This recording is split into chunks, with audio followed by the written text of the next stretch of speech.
suppose I go to the Israelites and say to them, the God of your fathers has sent me to you. And they ask me, what is his name? Then what shall I tell them? God said to Moses, I am whom I am. This is what you are to say to Israel. I am has sent me to you. God also said to Moses, say to the Israelites, the Lord, the God of your father, the God of Abraham, the God of Isaac, and the God of Jacob have sent me to you. This is my name forever, the name you shall call me from generation to generation. Go, assemble the elder of the Israel, and say to them, the Lord, the God of your father, the God of Abraham, Isaac, and Jacob, appeared to me and said, I have watched over you and have seen what has been done to you in Egypt. Hallelujah. Shall we bow our heads and let us pray? Heavenly Father, with humility and simplicity, we bow before you and we ask your grace today, that you will minister unto us and speak unto our soul, speak unto our spirit, unto our body, unto our issue that is affecting us on daily basis. As we look up unto God, the really God of people, the God who change not, we trust you that you will indeed reveal yourself today and your wisdom, and that you will make your mystery known unto your people today, that we may able to live unto you and look up unto you. Just as David said, wherefore will my help come from? My help come from above, from heaven, where my help come from God Almighty who created heaven and earth. We trust you and we honor you today, that you will bless us today in this time. In Jesus Christ's name we pray. Amen and amen. Hallelujah. Today I want to take a time to talk on a topic entitled God of Relationship. God is a God of relationship. The Bible says when God created man in the beginning, God had an intention in his mind that he may have fellowship with men. And after the creation of Adam and Eve, time and again, God will come in the evening, in the coolness of evening, to have fellowship with Adam and as well as his wife, Eve. From that time, God wanted to have a fellowship with man where he can able to discuss, to talk, to reveal his mind unto mankind. During this time, we need our relationship to be on the higher level than ever before, because God wants you and God wants to reveal his mind unto you for the benefit of mankind. Hallelujah. From the beginning of the Bible, we are told that God, time and again, he will come in the evening, in the coolness of evening, to visit Adam and Eve and to have fellowship with them. That was the relationship that God had with the first man and the first woman. Thereafter, after the sin, the Bible makes it very clear, God loved the mankind and he wanted to make his own people, a chosen people that he will call his own people. And Abraham was called. The goal of Abraham, God said unto him, I want to make you a great nation. And Abraham said, I do not have a child, I do not have any that you may call after my death, he will indeed take over. But God said, out of you, I will make a great nation. He made a covenant with him. And later on, God revealed at many times to come and visit Abraham, to have a discussion with Abraham. Not only as such, after Abraham, God revealed also unto Isaac, as God revealed unto Isaac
to love Him, to seek Him, to obey Him, He will reveal unto you. God will protect you. God will bless you. God will be time and again unto you as you have been with Abraham, with Isaac, with Jacob, in the name of Jesus Christ.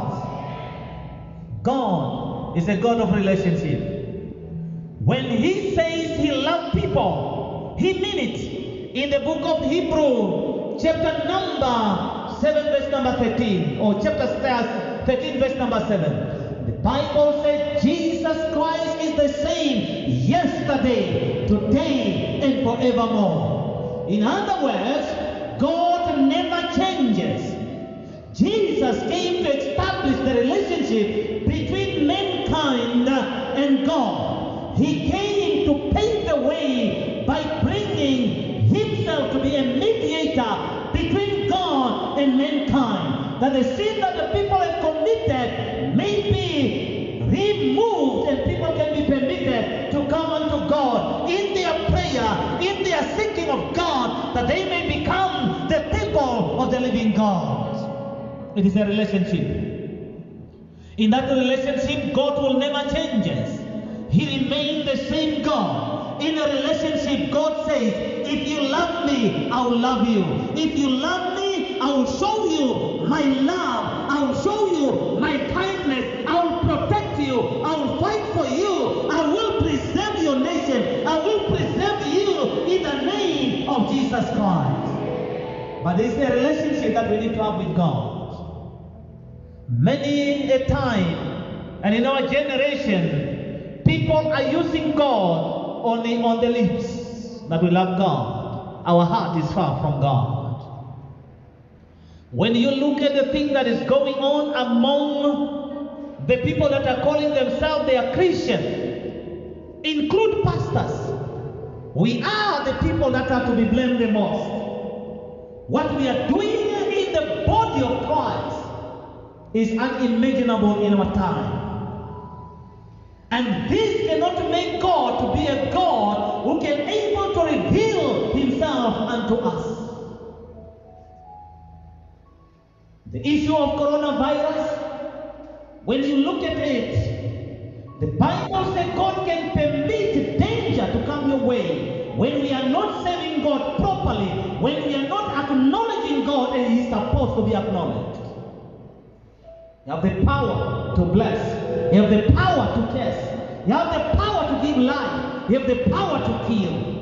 That is God. Besides Him, there is no other God. But He's interested in the relationship between you and Him. If you are to make it today, after the lockdown around the world, your relationship with God must be intact. Your relationship with God must take another level where you can obey God, obey the word of God, listen to the word of God, and you do not only become the hearer of the word of God, but the doer of the word of God. That God Almighty can trust you, and God Almighty can reveal Himself through you, to you, and to other people. Hallelujah. God is not impressed by the way how we lift up our hands. God is not impressed by the way we sing. God is impressed by the way we obey Him, the way we obey the word of God. Because God in His word are one. Hallelujah. Hallelujah. Pentecostal churches today in Namibia and around the world is one of the worst sector, one may say, or the group of people that are doing unimaginable things in our time. Many people does not want to live on the word of God. Some will tell you those are Old Testament. Old Testament is the word of God. New Testament is the word of God. Jesus said, I did not come that I may destroy the word of God, but indeed to perfect the will of God. Hallelujah. Our relationship will make God to be on your side. God told Moses, I will be with you. If you want God to be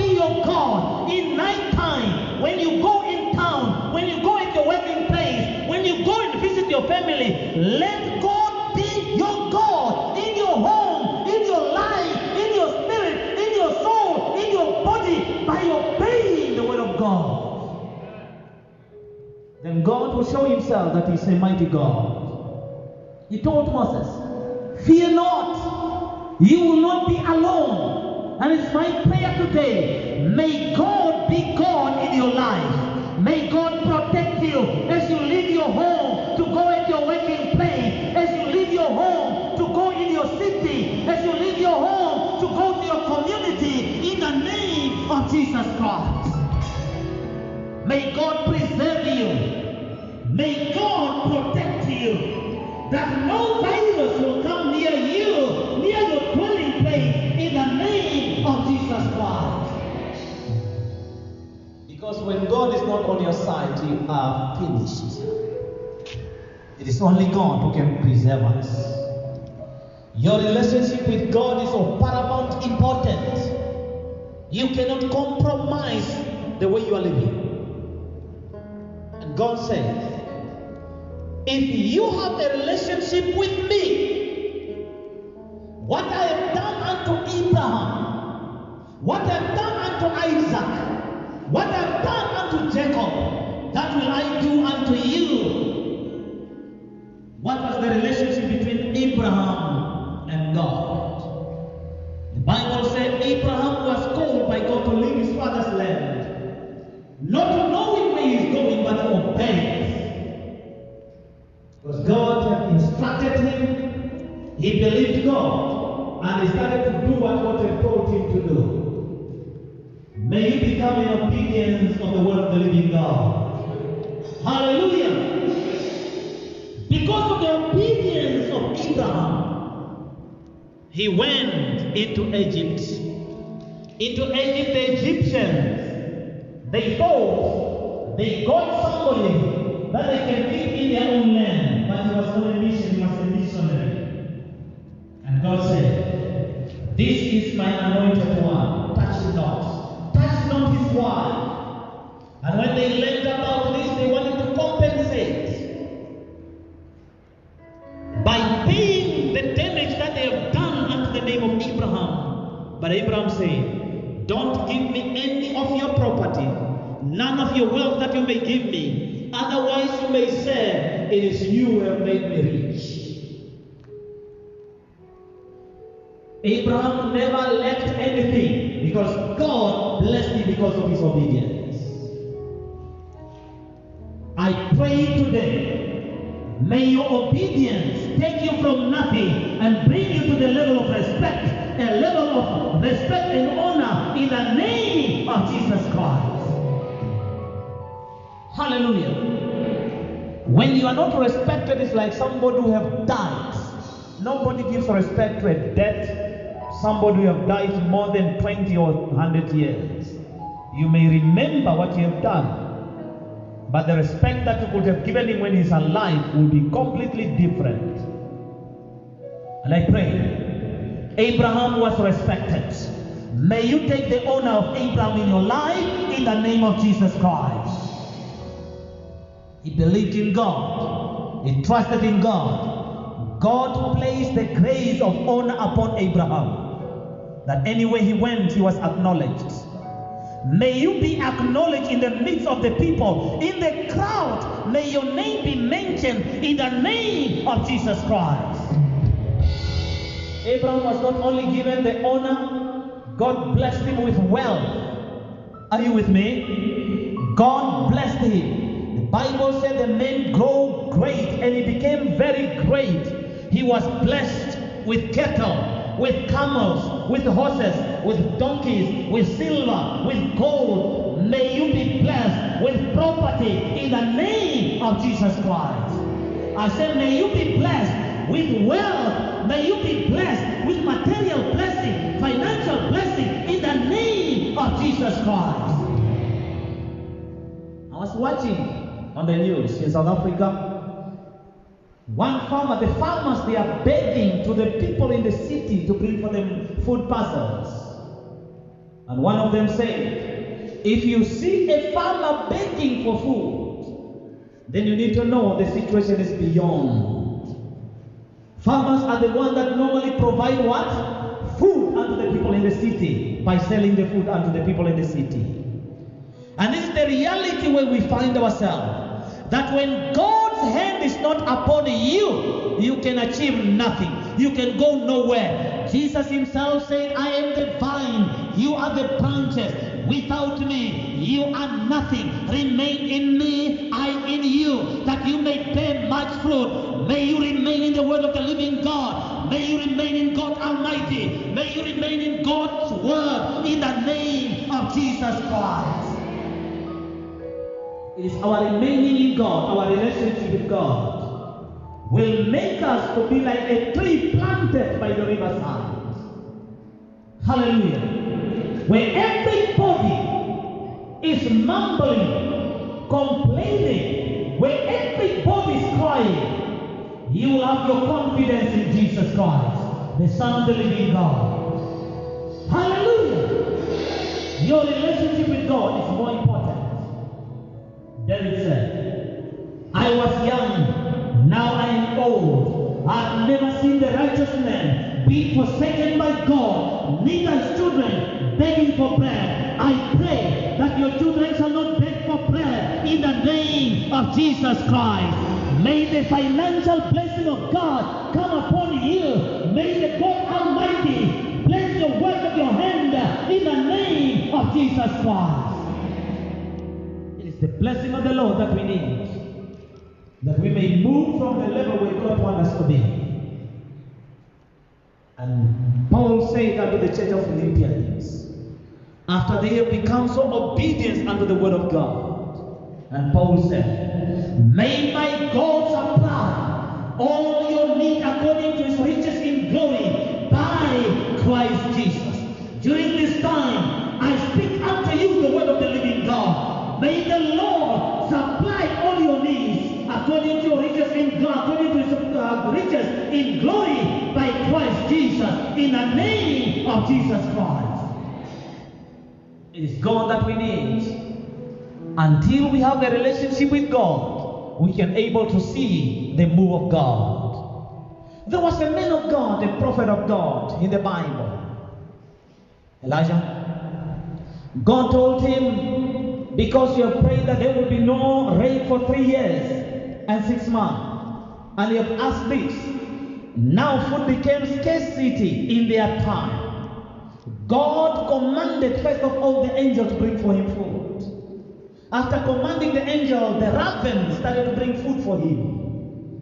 After the time of the raven had finished, elapsed, God commanded a widow in Zarephath to take care the man of God. During this time, God knows your name. God knows your needs. God knows you by your level of faith. May your faith be increased in God. May the Lord supply your need according to his riches and glory by Christ Jesus, in the name of Jesus Christ.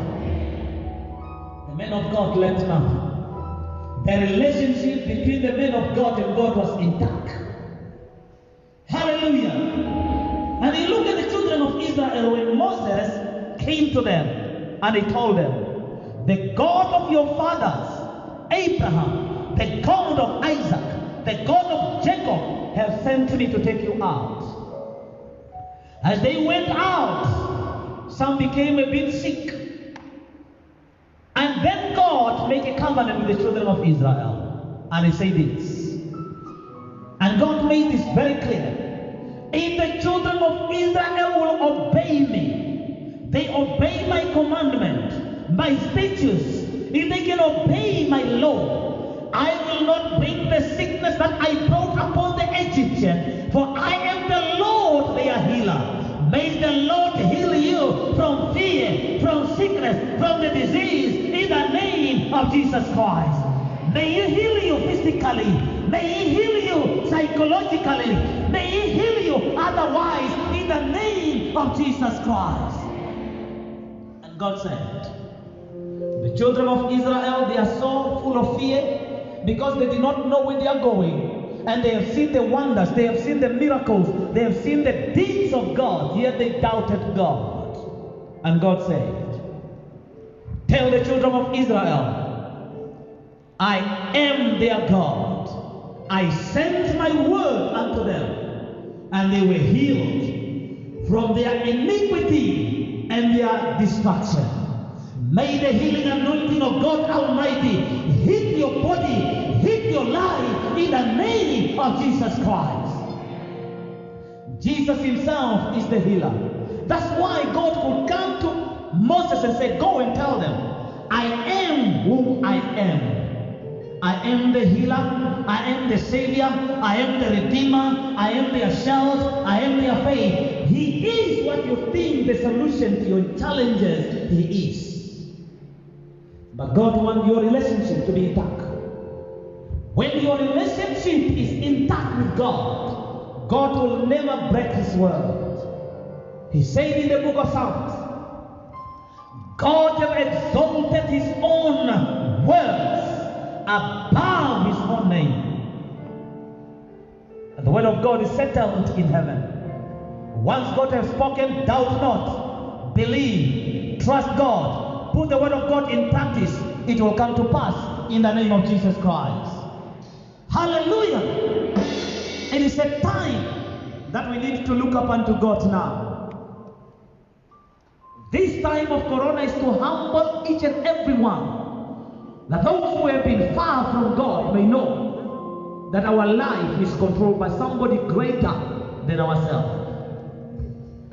His name is God Almighty.